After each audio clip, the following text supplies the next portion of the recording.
आज भगवान युधिष्ठिर को आषाढ़ मास के शुक्ल पक्षी एकादशी का सुंदर वर्णन श्रवण करा रहे हैं। भगवान युधिष्ठिर भगवान से कहते हैं कि प्रभु, कि आपके उद्धार देने से समस्त कथाओं को श्रवण करते हुए मुझे बड़ा आनंद प्राप्त होगा कि आपने जो भी कथाओं में वर्णन किया, मनुष्य के उपकार के लिए जो भी आपने धर्म अर्थ काम के लिए जो कुछ भी बतलाया, यह सब सुन करके मुझे बड़ा आनंद प्राप्त हुआ। युधिष्ठिर की ऐसी बात सुन करके आज भगवान श्री कृष्ण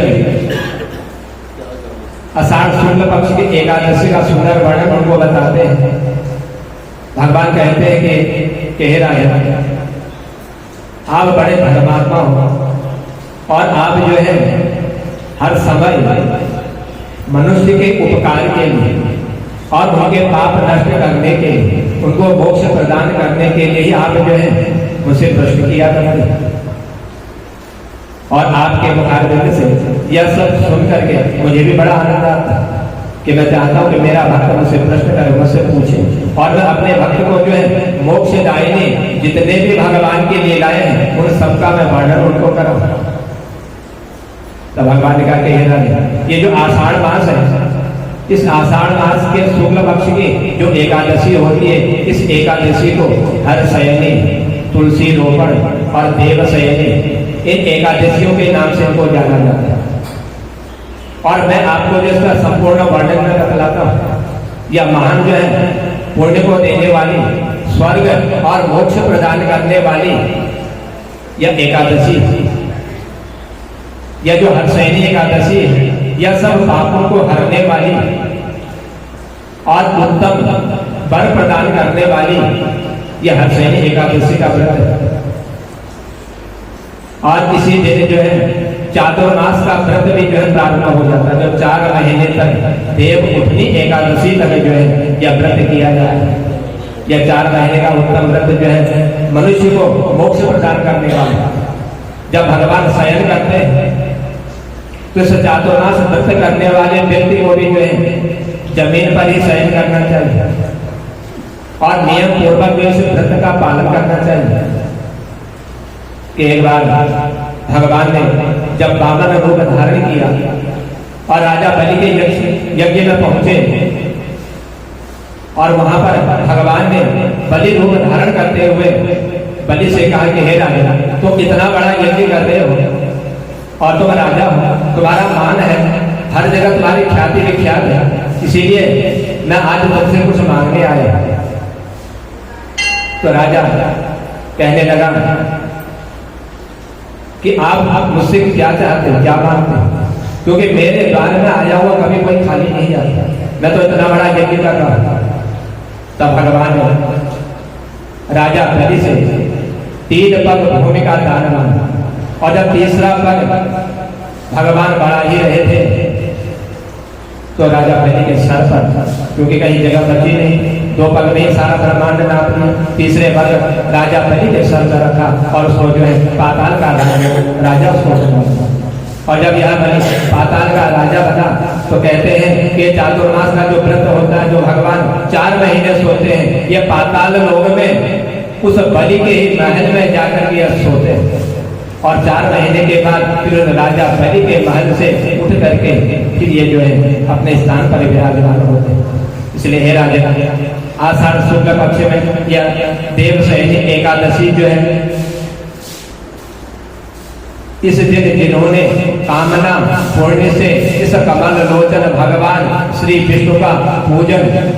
और इस एकादशी का उत्तम व्रत जिसने कर लिया, जो मोक्ष को देने वाली, तो ऐसे उन व्यक्तियों ने तीनों ही लोकों में तीनों सनातन देवताओं का पूजन जो है प्राप्त कर लिया। जो इस एकादशी का भगवान का पूजन कर लेते हैं वह सनातन के हिसाब से समस्त देवताओं का पूजन का फल को प्राप्त हो जाता है। यह हर्षयनी एकादशी के दिन मेरा एक स्वरूप राजा बलि के यहाँ पर रहता है और दूसरा मेरा जो स्वरूप है वह शेष सागर में शेष नाग की सैया पर शयन करता रहता है। इसलिए हे राजा, जब तक आगामी यानी कार्तिक मास की शुक्ल पक्ष की देव उठनी एकादशी नहीं आ जाती, तब तक जो है यह आषाढ़ शुक्ल पक्ष की एकादशी से लेकर के कार्तिक शुक्ल पक्ष की एकादशी तक मनुष्य को जो है भली भांति अपने धर्म का पालन करना चाहिए, अपने धर्म का आचरण करना चाहिए और भगवान का जो है इन 4 महीनों में पूजन करना चाहिए। और जब भगवान शयन करने के लिए जाते हैं तो उन्हीं के निमित्त जो है तुलसी के पौधे को लगा करके उसमें जो है भगवान का पूजन किया जाता है कि हे भगवान कि आप जो है इस तुलसी के वृक्ष में विराजमान होइए और 4 महीने हमको अपनी पूजा का फल जो है प्रदान कीजिए। इसीलिए आज के दिन जो तुलसी का नया पौधा भी लगाने का सनातन धर्म में जो है विधान है शास्त्रों के अनुसार, और उसी में भगवान का जो पूजन किया जाता है। जो मनुष्य इस व्रत का अनुष्ठान कर लेता है वह परम गति को जो है प्राप्त हो जाता है, यानी कि भगवान के मोक्ष धाम को ही वह प्राप्त कर लेता है। फिर ऐसे मनुष्य का जन्म और मरण भी नहीं हो। इस कारण यत्न पूर्वक इस एकादशी का व्रत करना चाहिए। तो हे राजा, इस एकादशी की रात में जागरण करके शंख चक्र और गदा धारण करने वाले भगवान विष्णु की भक्ति पूर्वक जो है मनुष्य को पूजा करनी चाहिए, उनकी अर्चना करनी चाहिए, रात्रि का जागरण करना चाहिए, भजन कीर्तन से अपना तन मन या जो शुद्ध कर लेना चाहिए। ऐसा करने वाला पुरुष जो है इस लोक में पुण्य की गणना करने से चतुर्मुखी ब्रह्मा जी भी जो है जिन्होंने संसार की रचना की वो भी असमर्थ हो जाते कि इतना पुण्य जो है इस एकादशी के चातुर्मास व्रत करने से मनुष्य को जो है प्राप्त हो जाता है। इसलिए राजा, जो इस प्रकार से भोग मोक्ष प्रदान करने वाले इस सर्व पाप हारिणी एकादशी के उत्तम व्रत का पालन कर लेता है, वह जो है यदि जाति से यदि चांडाल योनि में भी चला गया, यदि वो चांडाल भी हो गया, पाप कर्म यदि कर रहा हो, शुभ कर्म भी यदि नहीं करता हो, तो वह भी जो है चांडाल होने पर भी इस संसार में सदा जो है मेरा प्रिय बनेगा, मैं उससे जो प्रेम करने लग जाता हूँ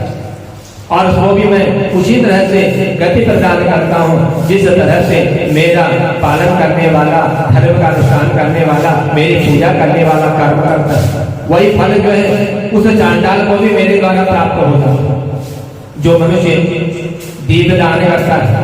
और पलाश के पत्ते पर भोजन और व्रत करते हुए चौमासा व्यतीत करते हैं, 4 महीने का जो व्रत नियम पूर्वक कर देता है, वह मुझे अत्यंत प्रिय है, मैं उसको ज्यादा प्रिय मानता हूँ। और इन एकादशियों से भी प्रिय मेरा वह भक्त होता है जो इस 4 महीने में मेरा पूजन नियम पूर्वक कर देता है। इसलिए राजा, इस चौमासे में भगवान विष्णु जो है 4 महीने शयन करते हैं, इसीलिए मनुष्य को भूमि पर शयन करना चाहिए। सावन के महीने में साग का और भादों के महीने में दही का और ग्वार के महीने में दूध का और कार्तिक में दाल का, ये जो चातुर्मास का व्रत करते हैं, इन चातुर्मास के व्रत करने वाले मनुष्य को इन चीजों का त्याग कर देना चाहिए। ये चातुर्मास में इनका जो है निषेध बतलाया हुआ। अथवा जो चौमासे में ब्रह्मचर्य का पालन करते हैं वह परम गति को प्राप्त हो जाते हैं। इसलिए हे राजा, एकादशी के व्रत से ही मनुष्य जो है सब पापों से मुक्त हो जाता है, चाहे उसने जान करके किए हो या अनजान में किए हो। जितने भी पाप होते हैं यह सब पाप जो है या एकादशी जो है उनको भस्म कर देती, वह समाप्त हो जाता है। इसलिए हे राजा, सदा जो है इन एकादशियों का मनुष्य को जो है व्रत करना चाहिए। जो मनुष्य इन एकादशियों का नियम पूर्वक व्रत धारण कर लेता है वह मनुष्य जो है इस लोक में सुख भोग करके परम लोक को जो है प्राप्त कर लेता है और उसको जो संसार में किसी भी चीज की जो कोई कमी नहीं रहती। धर्म, अर्थ, काम, मोक्ष यह सब कुछ जो है यह एकादशी के अनुष्ठान करने वाले मनुष्य को जो है प्राप्त हो जाता है। इसीलिए इनको कभी भूलना नहीं चाहिए। यह देव चयनित और यह हर रोजनी जो एकादशी है यह कृष्ण पक्ष की एकादशियों के समान भी जो है इन शुक्ल पक्ष की एकादशियों का भी उत्तम फल जो है मनुष्य को प्राप्त होता है। इसलिए हे राजा, गृहस्थ के लिए वही व्रत जो है करने योग्य होते हैं। अन्य मासों के कृष्ण पक्ष की एकादशी ग्रस्तों के रखने योग्य नहीं होती। इसलिए शुक्ल पक्ष की एकादशियों का ही जो है ग्रस्त जीवन में ज्यादा महत्व बतलाया हुआ शास्त्रों के अनुसार। इसलिए राजा, इसीलिए यह जो शुक्ल पक्ष की एकादशी है, इस एकादशी का व्रत हर मनुष्य को जो है करना चाहिए।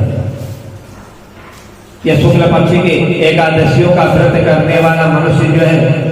भगवान के परम धाम को जो है अपने शरीर को त्याग करके प्राप्त कर लेता है। इसलिए राजा,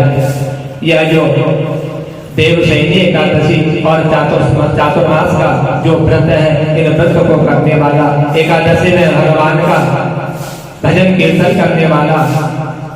और रात्रि में जो है जागरण करने वाला, भूमि पर शयन करने वाला, अशुद्ध चीजों का सेवन न करने वाला, यही जो है भगवान को अत्यंत प्रिय लगता है। और वही मनुष्य इस लोक में सुख भोग करके अंत में भगवान के सुंदर वैकुंठ धाम में जाने का मार्ग भी सुलभ कर दिया। इसलिए राजा, मैंने आपको जो है आषाढ़ मास के शुक्ल पक्ष की या हरशयनी और चातुर्मास के व्रत का जो उत्तम फल मैंने आपको बताया। जो चातुर्मास का उत्तम फल व्रत कर लेता है, उसको जो है संसार में किसी चीज की कोई कामना नहीं है, क्योंकि तुलसी में विराजमान भगवान का पूजन करने से वह सब कुछ उसको जो है प्राप्त हो जाता है। इसलिए राजा, इसकी कथा श्रवण करने से, इनका पूजन करने से और इस भगवान की इन कथाओं को दूसरे को श्रवण कराने से जो फल प्राप्त होता है, वह फल जो है एकादशी के व्रत के अनुष्ठान से, रात्रि जागरण करने से मनुष्य को जो है वह स्वतः ही प्राप्त हो जाता है। बोल भाग्य बिहारी लाल की, बोल राधा रानी सरकार की जय।